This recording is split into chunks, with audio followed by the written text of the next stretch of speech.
Hello everyone, this is Abram Malik. Welcome to my YouTube channel number 1 maths. So guys, start करते हैं class 10th की mathematics chapter 2 polynomials. यहाँ chapter के नाम से ही बहुत कुछ सीखा जा सकता है। क्या होता है पोलिनोमियल्स? पोलिनोमियल्स को ध्यान से देखो, ये दो POLY पॉली और नोमियल्स।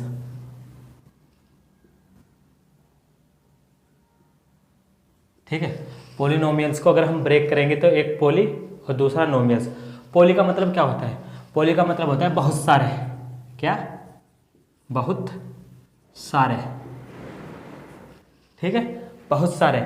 क्या बहुत सारे?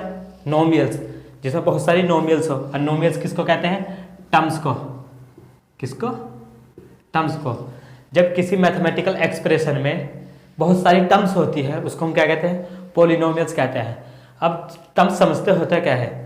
अगर ऐसे लिख दूं मैं 2x प्लस के 3 या फिर 2x स्क्वायर प्लस के 6x माइनस के 5। ठीक है, तो इसमें कितनी टर्म है? एक टर्म ये है और दूसरी टर्म ये है। तो कितनी टर्म्स होगी इसमें? दो। एक टर्म्स ये है, दूसरी टर्म्स ये है और तीसरी टर्म्स ये है। टर्म्स उनको कहते हैं जो प्लस और माइनस से सेपरेटेड हो। देखो, इस प्लस ने इन दोनों को अलग किया, इस माइनस ने इन दोनों को अलग किया। तो जो प्लस माइनस से कनेक्टेड होती है चीज़ें उसको हम अलग अलग क्या कहते हैं? टर्म्स कहते हैं। इसमें कितनी टर्म्स होती है? 3। तो इसमें 3 टर्म्स हो गई, इसमें 2 टर्म्स। तो टर्म्स समझ गए क्या होता है? जब ऐसे ही बहुत सारी टर्म्स मिलती है तो हम इसको क्या कहते हैं? पोलिनोमियल्स कहते हैं। क्या कहते हैं? पोलिनोमियल्स। पोली का मतलब होता है बहुत सारे। जैसे पोली का मतलब क्या हो गया? पॉलीइथीन।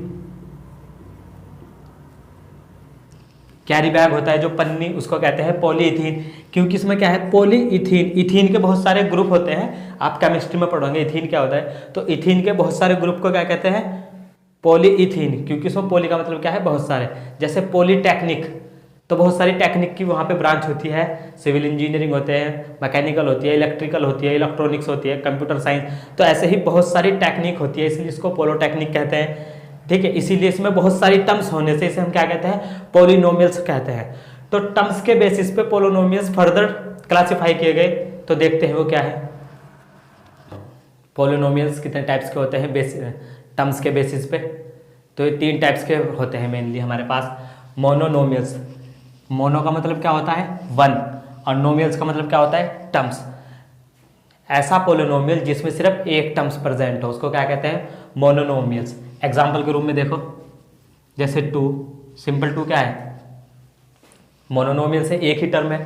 एग्जाम्पल 3x क्या है? एक टर्म्स है। ये भी क्या है? मोनोनोमियल्स है।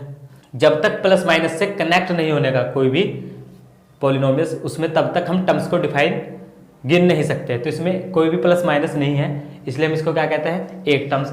ऐसा हो सकता है। ठीक है, तो सब में क्या है? एक एक टर्म्स है, तो इसको क्या कहते हैं? मोनोनोमियल्स। बायोनोमियल्स। तो बाय का मतलब क्या होता है? 2, और नोमियल्स का मतलब होता है टर्म्स। तो ऐसा पोलिनोमियल जिसमें सिर्फ 2 टर्म प्रेजेंट हो उसको क्या कहते हैं? बायोनोमियल्स। एग्जाम्पल के रूप में देखो, जैसे ऐसे लिख दे 2x प्लस के 1। तो देखो, एक टर्म तो ये रही और एक टर्म ये रही, क्योंकि प्लस ने क्या कर दिया? कनेक्ट कर दिया। तो 2 टर्म होगी, तो बायोनोमियल्स हो गया ये। 3y स्क्वायर माइनस 6, इसमें भी क्या हो गई? 2 टर्म्स हो गई। एक टर्म ये हो गई और दूसरी टर्म्स ये हो गई, ये भी 2 टर्म्स हो गई। जैसे लिखते हैं x प्लस के y, तो एक टर्म्स ये हो गई, दूसरी टर्म्स ये हो गई। तो ऐसा पोलिनोमियल जिसमें 2 टर्म प्रेजेंट होती है उसको हम कहते हैं बायनोमियल्स। ठीक है, ये क्या है? ट्राई का मतलब 3 और नोमियल्स का मतलब टर्म्स। तो ऐसा पोलिनोमियल्स जिसमें 3 टर्म प्रेजेंट होती है उसको हम कहते हैं ट्राइनोमियल्स। एग्जाम्पल के रूप में देखो, x स्क्वायर प्लस के 6x माइनस के 5। तो इसको ध्यान से देखो, एक टर्म्स ये रही, दूसरी टर्म ये रही और तीसरी टर्म्स ये रही। तो 3 टर्म है, इसलिए हमने क्या कहते हैं? इसको ट्राइनोमियल्स। दूसरा देखो, माइनस के y प्लस के 6y स्क्वायर माइनस के 6। ठीक है, तो एक टर्म ये रही, दूसरी टर्म्स ये रही, तीसरी टर्म्स ये रही, जो प्लस माइनस से कनेक्ट होती है उसी को हम टर्म्स कहते हैं। तो ये कितनी टर्म्स है? इसमें 3, और 3 टर्म है तो इसको क्या क्या कह दिया हमने? ट्राइनोमियल्स। वैसे जनरली इन सबको क्या कहते हैं? पोलिनोमियल्स। ये इसके स्पेशल केस है कि मोनोनोमियल्स क्या है, बायनोमियल्स क्या है, ट्राइनोमियल्स क्या है, लेकिन जनरल वे में हम क्या कह देते हैं इनको, नॉर्मल पॉलिनोमियल्स। तो ये पॉलिनोमियल्स जो थे ये टर्म्स के बेसिस पे थे। जब हमने बात करी पॉलिनोमियल्स में बायोनोमियल्स, ट्राइनोमियल्स, तो उसमें हम कुछ कॉम्बिनेशन के साथ लिख रहे थे। जैसे बायोनोमियल्स का एग्जाम्पल ले लेते हैं, -2x + 3, ठीक है, ये क्या हो गया, एक बायोनोमियल्स हो गया। तो इसमें ध्यान से देखो, एक तो अल्फ़ाबेट यूज हुआ, एक अल्फ़ाबेट के मल्टीप्लाई में यूज हुआ, और एक प्योर नंबर के रूप में यूज हुआ। तो इसमें क्या होता है, इनकी पोजीशन के साथ इनका नाम होता है कि ये किस पोजीशन पे क्या नाम है इसका। तो वो नाम कैसे पता करेंगे, सबसे पहले है वेरिएबल। क्या है, वेरिएबल। तो जब किसी क्वांटिटी, ऐसी क्वांटिटी जो चेंज करती रहे, यानी कि जो फिक्स ना हो, जो वेरी करती रहे, उसको हम क्या कहते हैं, वेरिएबल। और इसको जनरली हम किससे रिप्रेजेंट करते हैं, एक्स, वाई, जेड, यानी कि इंग्लिश के लेटर जितने भी होते हैं लगभग हम इन सी से ही इसको डिनोट करते हैं। दूसरा क्या है, कांस्टेंट। कांस्टेंट उसको कहते हैं जो वेरी ना करता हो, जो चेंज ना करता हो, जो बिल्कुल फिक्स रहता हो, उसको हम क्या कहते हैं, कांस्टेंट। और कांस्टेंट क्या है हमारा यहाँ पे, 3।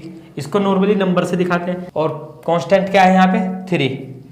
2 को भी कांस्टेंट कह देते हैं, लेकिन इस 2 के लिए एक एप्रोप्रिएट वर्ड क्या है, एक अच्छा सा और वर्ड क्या है, कोफिशिएंट। यानी कि हम देखते हैं वेरिएबल के मल्टीप्लाई में कौन है, वेरिएबल के मल्टीप्लाई में कौन है, ये मल्टीप्लाई में ही तो है। अगर हम इसको ध्यान से देखें, 2 × x + 3, ऐसे ही तो रिप्रेजेंटेशन होगा x का 2 का।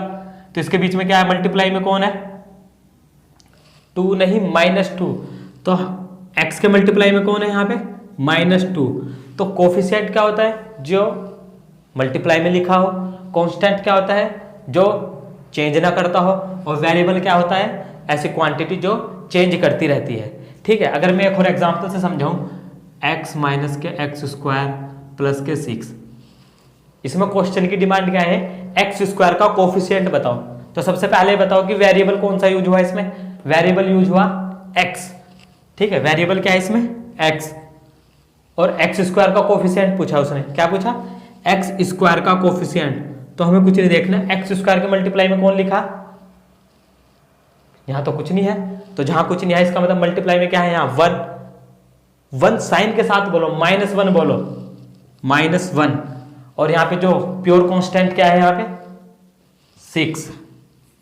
ठीक है, तो ये वेरिएबल, कांस्टेंट और कोफिशिएंट का कॉन्सेप्ट था। नेक्स्ट कॉन्सेप्ट पढ़ते हैं, डिग्री ऑफ पॉलिनोमियल्स। तो डिग्री ऑफ पॉलिनोमियल क्या होते हैं, हमें सबसे पहले पॉलिनोमियल में वेरिएबल देखेंगे कौन है, उस वेरिएबल की हाईएस्ट पावर चेक करेंगे। क्या देखेंगे, वेरिएबल की हाईएस्ट पावर। ठीक है, पॉलिनोमियल गिवन होगा, उसमें आप वेरिएबल ढूंढो कौन है, उस वेरिएबल की हाईएस्ट पावर ढूंढो। एग्जांपल के रूप में समझते हैं, ये गिवन है हमें पॉलिनोमियल 6x + 3x² - 5। तो इसमें वेरिएबल क्या यूज हुआ, x। इस x की सबसे ज्यादा हाईएस्ट पावर कौन सी है, यह है 2।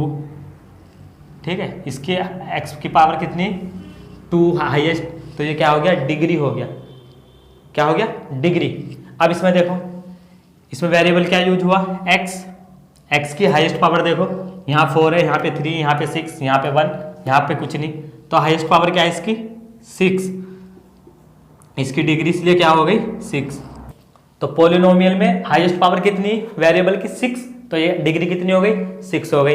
यहाँ पे देखो वेरिएबल क्या है, x की हाईएस्ट पावर कितनी, क्योंकि कोई पावर गिवन नहीं है तो इसका मतलब 1 है। तो इसकी डिग्री कितनी हो गई, 1। यहाँ पे देखो वेरिएबल की हाईएस्ट पावर, इसमें तो वेरिएबल है ही नहीं, लेकिन इसकी हाईएस्ट पावर कैसे देखें, तो इसको ऐसे रिप्रेजेंट कर देते हैं फिर, x की पावर 0, जिसकी वैल्यू क्या होती है, 1। तो यहाँ पे वेरिएबल क्या है, x, और x की डिग्री कितनी, 0। ठीक है, अब ये डिग्री पढ़ते क्यों है पॉलिनोमियल्स की, ये हमें क्या कॉन्सेप्ट देता है मैथमेटिक्स का। तो ध्यान से सुनो, भी ये बात सीखने की यही है। इसकी डिग्री कितनी है इस वाले पॉलिनोमियल की, जब आप इस पॉलिनोमियल को सोल्व करोगे तो इसके सॉल्यूशन कितने आएंगे, 2। अभी क्वेश्चन जब आगे करेंगे तब दिखेंगे। इसकी डिग्री कितनी है, 6। अगर ऐसी कोई इक्वेशन यूज करोगे आप तो इसके सॉल्यूशन कितने निकल के आएंगे, 6। कितने सॉल्यूशन निकलेंगे इसके, 6। यहाँ पे डिग्री कितनी है, 1, तो इसके सॉल्यूशन कितने निकल के आएंगे 1, और यहाँ डिग्री कितनी है 0, तो इसके सॉल्यूशन कितने निकल के आएंगे। डिग्री ऑफ पोलिनोमियल से हमें पता लगा अगर हम क्वेश्चन को सोल्व करें, सोल्व करने के बाद उसकी जितनी डिग्री होगी इसका मतलब उसके उतने ही सॉल्यूशन होंगे, ठीक है। और इसका ग्राफिकल रिप्रेजेंटेशन 2.1 में है, डिटेल में वहां पे बताएंगे कि कैसे होता है। तो अब नेक्स्ट टॉपिक देखते हैं क्या है इसमें, types of polynomial on the basis of degree, यानी कि डिग्री के बेसिस पे पोलिनोमियल कितने टाइप के होते हैं। सबसे पहला होता है लीनियर पोलिनोमियल्स। ये वो पोलिनोमियल्स होता है जिसमें डिग्री कितनी होती है 1 होती है। जब किसी पोलिनोमियल की डिग्री 1 होती है तो उसका जो नाम निकल के आता है उसको कहते हैं लीनियर पोलिनोमियल्स। और ये दिखता कैसा है, अगर आप देखोगे तो नॉर्मली ऐसा दिखेगा 2x + 3। बहुत सारे एग्जाम्पल हो सकते हैं, एक एग्जाम्पल मैंने ले लिया 2x + 3, इसमें डिग्री कितनी 1। और जब आप इसको ग्राफ में देखोगे, ग्राफ जब पढ़ेंगे, ये क्या है ग्राफ है, अगर आप ग्राफ में देखोगे तो इसकी एक लाइन बन के आएगी, वो लाइन कैसे भी हो सकती है, स्ट्रेट लाइन बन के आएगी, ठीक है। फिर दूसरा है क्वाड्रेटिक पोलिनोमियल, ऐसा पोलिनोमियल जिसमें डिग्री कितनी होती है 2, उसको क्या कहते हैं हम क्वाड्रेटिक पोलिनोमियल। और ये कैसे दिखेगा, ये ऐसा दिखेगा 2x² + के 6x - 5, ठीक है 2x²। देखो इसमें डिग्री कितनी 2, और ये जब डिग्री 2 होती है उसको हम कहते हैं क्वाड्रेटिक पोलिनोमियल। और ये ग्राफ में कैसा दिखेगा, एक कर्व के रूप में दिखेगा। इस कर्व का नाम होता है पैराबोला। क्या होता है पैराबोला, ठीक है। तीसरा क्यूबिक पोलिनोमियल, जब किसी पोलिनोमियल में डिग्री 3 मिलती है उसको हम क्या कहते हैं क्यूबिक पोलिनोमियल। और ये दिखता कैसा है, कुछ ऐसा दिखेगा 3x³ - के 6x² + के 5x - 3, कुछ ऐसा करके। तो इसमें क्यूबिक पोलिनोमियल क्या है, जब डिग्री 3 होती है। ये अगर इसको ग्राफ में देखोगे तो कैसे दिखेगा, एक हाई पैराबोला दिखेगा, ठीक है, कर्व दिखेगा। ये ज़्यादा स्टीप होगा इसके कंपैरिजन में, ये थोड़ा स्मूथ कर्व होता है और ये थोड़ा हाई डिग्री का कर्व होता है, तो ठीक है। तो ऐसे पोलिनोमियल जो डिग्री के आधार पर बांटे गए हैं उसको हमने क्या कहा polynomial, linear polynomial, quadratic polynomial और क्यूबिक पोलिनोमियल्स। और भी पोलिनोमियल्स होते हैं लेकिन वो हमारे सिलेबस से बाहर है, हमें सिर्फ डिग्री चेक करनी, डिग्री के आधार पर उनके नाम याद रखने। लीनियर है तो 1 है, क्वाड्रेटिक है तो 2 है, और क्यूबिक है तो 3 है, ठीक है। आई होप आपने यहाँ से कुछ ना कुछ नया सीखा होगा। प्लीज़ वीडियो को शेयर करो, चैनल को सब्सक्राइब करो, और 2.1 में देखते हैं कि कैसे ग्राफिकल रिप्रेजेंटेशन इनका मिलता है, डिटेल में पढ़ेंगे। Thank you.